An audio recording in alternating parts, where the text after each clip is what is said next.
cause, there are two main causes, acquired and hereditary. Acquired because of increased vitamin K intake, non-compliance, hyperlipidemia, hypoalbuminemia, hyperalbuminemia, diabetic uses, and drug-to-drug interaction, drug-to-food interaction. Second is acquired, and there is a pharmacokinetics and pharmacodynamic resistance. Main cause is polymorphism because of DKORC1 subunit gene and CYP2 9 gene causes this insensitivity to this enzyme vitamin K2,3 epoxide reductase complex subunit 1. In last 5 years, oral anticoagulation therapy is now witnessing a revolution after completion of the large phase 3 trial. The new anticoagulants are like dabigatran, endoxaban, rivaroxaban, and apixaban. Apixaban is the last one to approve. Endoxaban is the last one to approve. FDA approved indication rivaroxaban for non-valvular AF, venous thromboembolism, treatment, secondary prevention, and prophylaxis. Apixaban same, dabigatran same, endoxaban only for treatment of venous thromboembolism, not for secondary prevention or prophylaxis. Novak works on direct rivaroxaban, apixaban, and endoxaban works on direct vector NA inhibitor, and dabigatran works on direct omni. Advantages of direct oral anticoagulant versus warfarin. Warfarin is slow onset, while Novak is rapid. Dosing is variable. In Novak, fixed food interaction is with warfarin, like no food interaction in Novak. Monitoring, no monitoring required in Novak, while warfarin requires monitoring and short duration of action in Novak. There are multiple studies carried out for comparing Novak and warfarin. All of them suggesting less chances of stroke, embolism, major bleeding, or GI bleed, intracranial hemorrhage, mortality in Novak. Pharmacological properties of Novak. Dabigatran is a prodrug. Maximum bioavailability is rivaroxaban with food. Half-life, shortest half-life is rivaroxaban. Maximum shortest action of short action is onset of action is dabigatran, half an hour to 2 hours. Maximum renal excretion is done. Dabigatran is maximally renally excreted. GI tolerability maximum seen in dabigatran. So there are important differences between Novak regarding their renal elimination. As I said, dabigatran is maximally excreted by renal. Shortest half-life is rivaroxaban, and dabigatran is only drug we can dialyze because it is 35% protein bound. So within 4 hours, 47 to 59% of dabigatran is dialyzed. While rivaroxaban, apixaban, and endoxaban is 100% protein bound, so we cannot dialyze it. Assessment of stroke, we can use CHA2-VAS score and Hesselblad score to see the bleeding risk and thrombotic risk. How do we choose Novak? If patient comes with AF, is it valvular or non-valvular? If it's valvular, then we can start warfarin. If it's not valvular, then we can assess the CHA2-VAS score. If CHA2-VAS score is less than 1, then we no need of antithrombotic therapy. If it's 1 or 2, we can start oral anticoagulation. If bleeding risk is less, Novak. If CRCL is less than 30, then we can start vitamin K. Dabigatran, first drug to be approved by FDA. The small synthetic molecule, peak plasma level within 2 to 3 hours, and it is prodrug which can be activated in liver by aspirin. Relay on reliable 2 trials confirm efficacy of dabigatran and approved by FDA. Urgent reversal of dabigatran is done by dialysis within 4 hours. 30, 47 to 59% of dabigatran is dialyzed, and there is antidote for dabigatran, adalimumab. Reverse AD trial was done to see the efficacy of adalimumab. It's a monoclonal antibody and normal complete time in 30 minutes. How do we start dabigatran? If patient have non-valvular AS, developing thrombosis or pulmonary embolism, we can start and patient do not have any renal disease like CRCL is more than 50, more than 30. There is no contraindication like hypersensitivity to NOAC. There is no other severe bleeding, active bleeding in body, and there is no concomitant PGP inhibitor or inducer. We can start NOAC. If patient is currently taking vitamin K antagonist, patient have less than 60% of INR on ideal dose of vitamin K. Patient has hemorrhagic stroke or patient have ischemic stroke even after optimal INR range, and patient preference, we can start dabigatran. If patient have more than 80 of a concomitant treatment with verapamil like PGP inducer or inhibitors, we can start 110 mg per 12 hours, or patient. Otherwise, if patient is more than 75, weight is less than 60, or CRCL is 30 to 50 milli, or thrombocytopenia, history of any severe bleeding, GI bleed, Hesper's score is more than 3, then we can start 110. If none of above this, we can start 150 mg per 12. There are two main trials carried out for dabigatran, relay trial and reliable trial. In both of them, we can see there is less chances of GI hemorrhagic stroke and thromboembolism or thrombotic event. Rivaroxaban. It's the second oral reversible direct factor 10A inhibitor. Second to be approved by FDA. Peak plasma concentration within 2 to 4 hours. Rivaroxaban has two modes of elimination. 2/3 of it is undergoing degradation by cytochrome P3A4, and others are hepatobiliary and renal axis. Same as dabigatran, if patient has non-valvular AS, deep vein thrombosis or pulmonary embolism, patient have no contraindication, or patient CRCL is more than 15, then we can think about rivaroxaban. If patient is taking vitamin K antagonist, or if INR is less than 60% of range, we can start rivaroxaban. Patient for rivaroxaban, CRCL has to be more than 50. Like dabigatran, it has to be more than 30. In rivaroxaban, if CRCL is 50, we can start when full dose. If CRCL is less than 50, 49 is more than 45, weight is less than 60, as blood score is more than 10, then we have to give 15 mg per 20 hours. The advantage of rivaroxaban is we can give once daily. There is Rocket AF trial for rivaroxaban, where they took rivaroxaban 20 mg once daily and rivaroxaban 50 mg once daily if CRCL is 30 to 50. Other group they took warfarin, target INR 2.5. 2-year median follow-up. They have found there is less chances of thromboembolism stroke and less chances of severe bleeding in rivaroxaban group. Apixaban. Oral, it's an oral, potent, reversible, direct and highly selective inhibitor of factor 10A. Peak plasma is 1 to 4 hours. It has non-renal and renal pathway for its metabolism. Apixaban, same like non-valvular AS, DVT, no contraindication, CRCL is more than 50, less than 60% of IRR on ideal dose. We can start apixaban. For apixaban, CRCL has to be more than 50 for full dose, and for 2.5 is 15 to 20. Create is more than 1.5, age more than 80, and weight less than 60. There is two trials for apixaban, Aristotle and Aerovez. In both of them,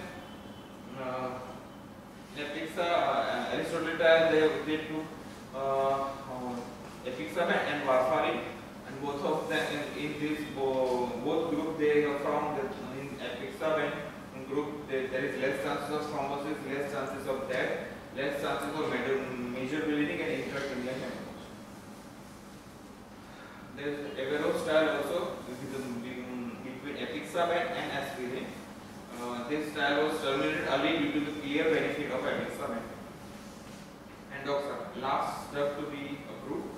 It's a direct factor 10A reversible inhibitor.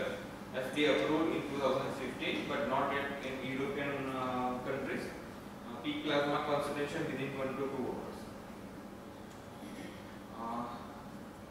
For apixaban, endoxaban is not recommended for prophylaxis or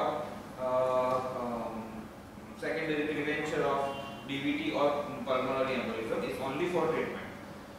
If patient has non-valvular DVT or pulmonary embolism, or there is no contraindication, CRCL is more than 15 and less than 60% of INR or ideal dose of vitamin K antagonist, we can start endoxaban. If CRCL is more than 50 and weight is more than 60, we can start full dose once a day. If patient has CRCL is 15 to 50, weight is less than 60, and concomitant use of PGB inhibitor like verapamil, quinidine, dronedarone, clarithromycin, azithromycin, we can start 30 mg once a day. There is Engage AF TIMI-48 trial was carried out between endoxaban and warfarin, high dose and low dose. The result was there is in favor of endoxaban less chances of stroke, death, major bleeding compared to warfarin alone. These are 4 different trials for NOACs. In all of them, we can see there is less chances of stroke and systemic embolic event and major bleeding in NOAC.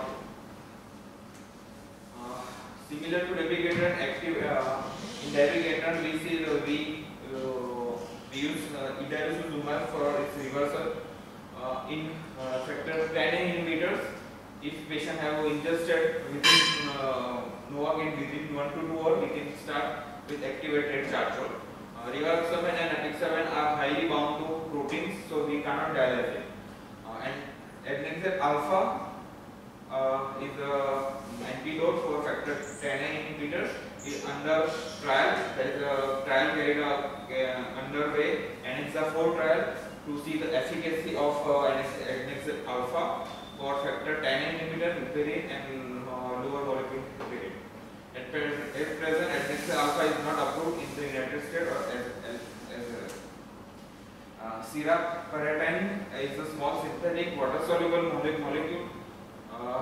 It is under the trial. It is for endoxaban antidote. Dosing for AF. If apixaban, dabigatran 150 mg orally twice. Dose reduction to 75 orally twice if CRCL is 15 to 30. 110 is not approved in US. Rivaroxaban is 20 orally once a day.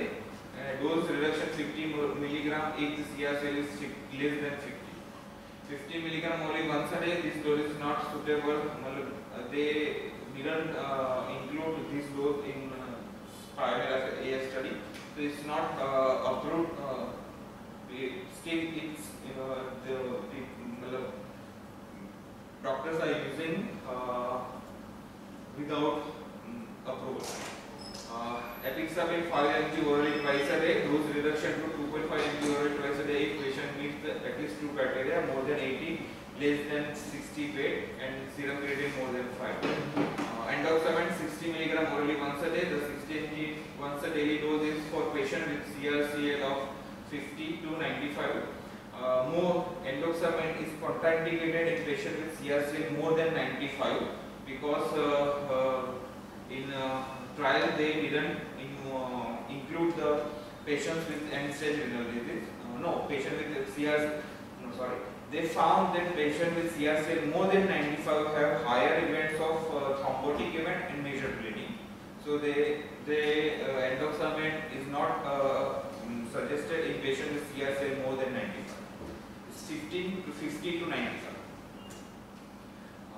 There are multiple trials for dual and triple therapy in patients with AF who require PCA. All of these trials suggest that dual therapy is better than triple therapy in patients with AF or who require anticoagulant therapy with had PCI or who require PCI. NOAA, these trials, you can see the primary bleeding endpoint is triple dual therapy suggests triple therapy has higher chances of bleeding risk than dual therapy.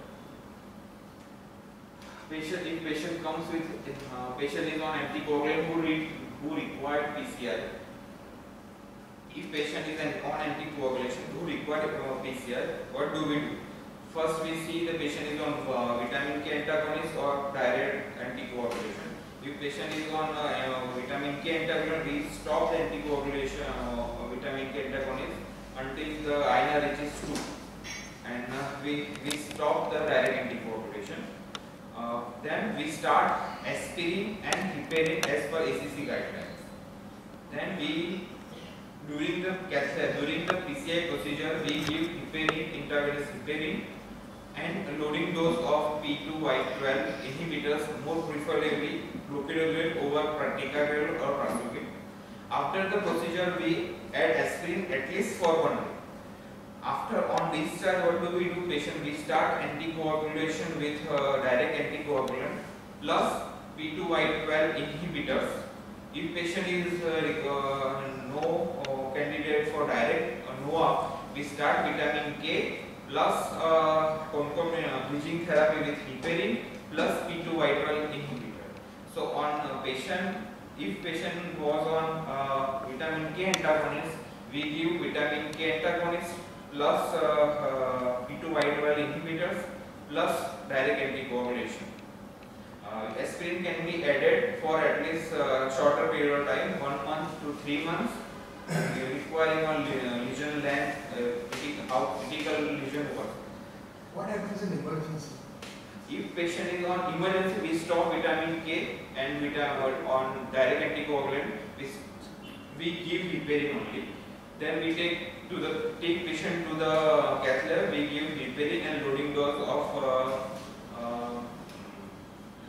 P2Y12 inhibitor. In patient like stable ischemic heart disease, we wait. Then we get blood. Then we can wait. In patient with stable ischemic heart disease, we have to wait till INR reaches 2 and direct anticoagulation before. If patient is taking dabigatran, then we can stop dabigatran for 24 hours. If CRCL is more than 15, then it takes 36 hours.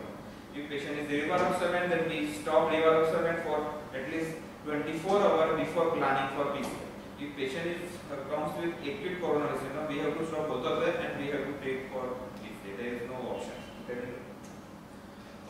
If patient is with AF on an oral anticoagulant, who same thing. If after procedure, this is the plan for discharge. What do we after discharge? What do we do? Patient is on direct anticoagulant and P2Y12 inhibitor for 6 months. In patients in stable heart disease, in stable ischemic heart disease, we give direct anticoagulation plus clopidogrel for 6 months. After 6 months, we can switch to aspirin or clopidogrel plus direct anticoagulation. And after 12 months, we stop antiplatelet therapy and we give only direct anticoagulation. In acute coronary syndrome, we give clopidogrel plus direct anticoagulation for 12 months. After 12 months, we stop the antiplatelet and we give only direct anticoagulation. If patient is antiplatelet who diagnosed with AF, what do we do? If patient is on antiplatelet therapy, we assess the thromboembolic event or has bleed score. If the patient is oral anticoagulant candidate, we see why patient require why patient taking antiplatelet therapy. If it is for prophylaxis or cardiovascular disease, then we stop antiplatelet therapy and we start anticoagulant therapy. If patient has stable heart disease, patient had prior PCR, if patient has prior PCR less than 6 months, then we start oral anticoagulant, we stop aspirin, and we continue as a P2Y12 inhibitor, mostly clopidogrel. For 6 months, for 12 months, after 12 months we stop antiplatelet and we continue as direct anticoagulant. If patient has PCI more than 6 months but less than 12 months, we continue clopidogrel or aspirin plus NOAC till 12 months. After 12 months, we stop antiplatelet and we start anticoagulation. NOAC.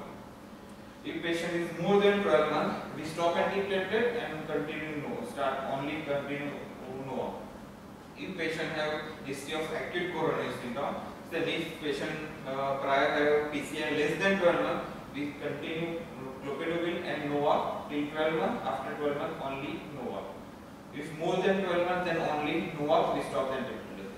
If patient has prior any peripheral vascular disease, peripheral stenting, then normally peripheral stenting or any other we give only antiplatelet therapy for 3 months.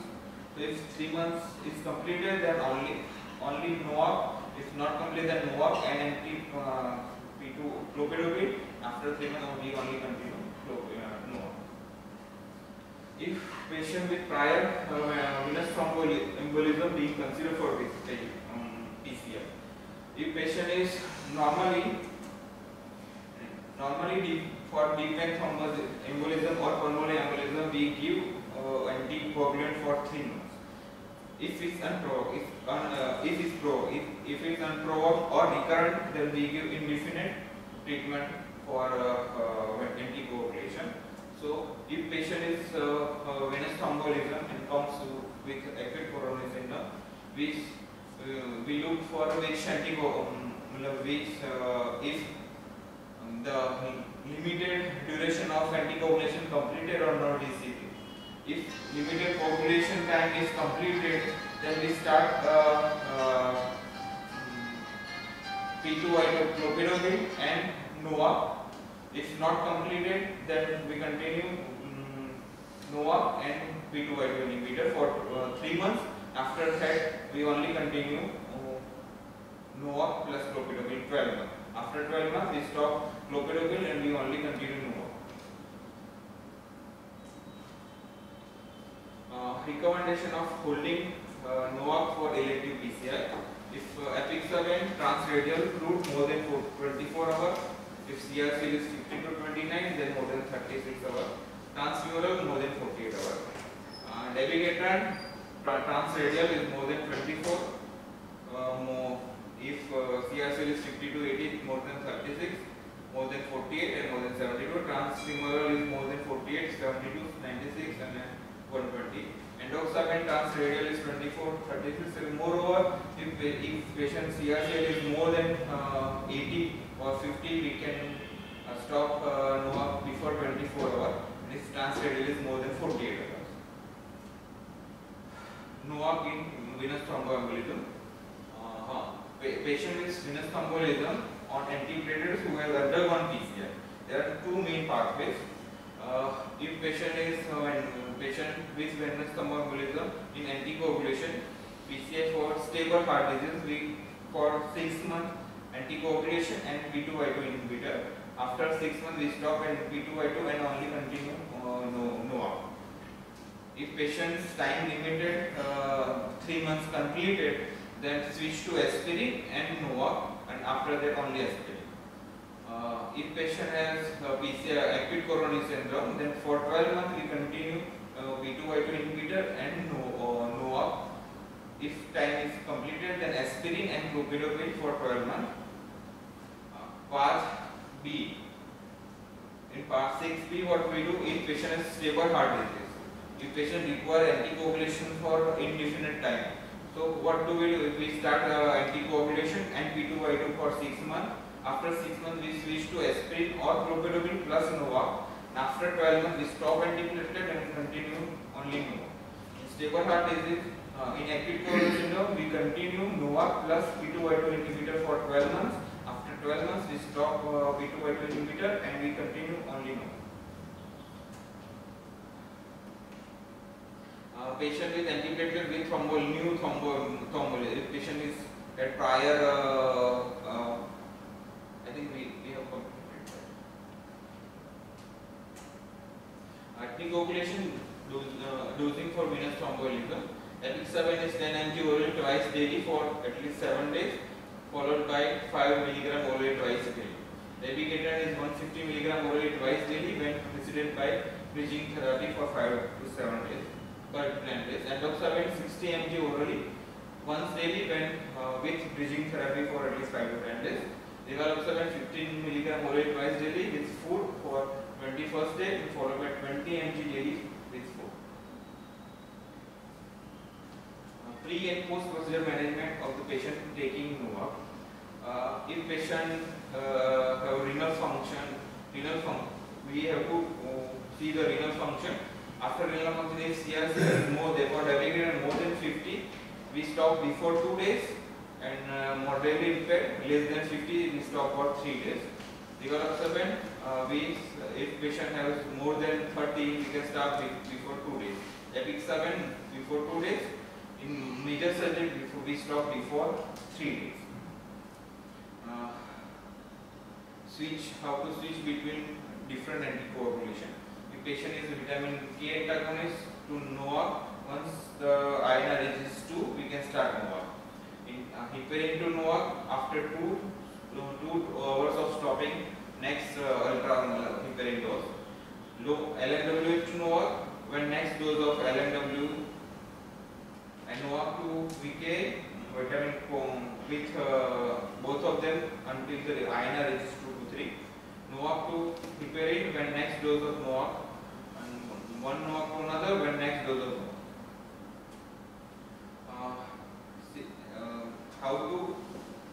How to measure or monitor NOACs?